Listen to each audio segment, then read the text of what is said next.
সেদিন সন্ধেবেলা হঠাৎ করে বড়মশাই বলল, কিছু স্পেশাল রান্না করে খাওয়াও না। কতদিন গরমের মধ্যে তুমি তো কিছু এখন রান্না করোই না। কী আর করবো, বড়মশাই যেহেতু বললো, ওনাকে তো খাওয়াতে হবেই। ফ্রিজ খুলে দেখি একটু সলিড মাংস আছে। সেটাকে ছোটো ছোটো করে কেটে তার মধ্যে নর্মালি আমরা যেই সব মশলা মাংসতে দিই, আদা রসুন পেঁয়াজ লঙ্কা এইসব বাটা মিক্সিতে ভালো করে বেটে নিয়ে তারপর তার মধ্যে দিয়ে একটু লবণ পরিমাণ মতো, হলুদ, একটু সর্ষের তেল আর কিছুটা টক দই দিয়ে ভালো করে মেখে নিলাম। আর সাথে কী খাওয়াবো সেটাও ভাবছিলাম, কারণ এটা তো নর্মালি এমনি খাওয়া যাবে না। ভালো করে মেখে নিয়ে এখন কড়াইতে দেবো সর্ষের তেল। নিজের বানানো রেসিপি কী করে একটু টেস্টি করা যায়।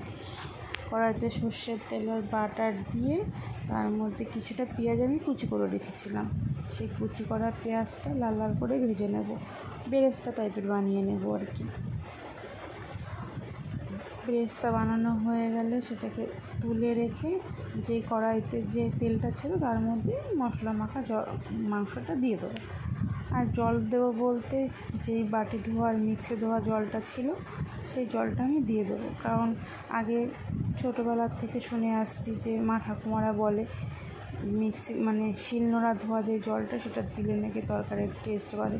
কিন্তু আমরা তো এখন আর শিলনোড়া নর্মালি বাটি না, সেই কারণে মিক্সি ধোয়া জলটাই দিয়ে দেবো।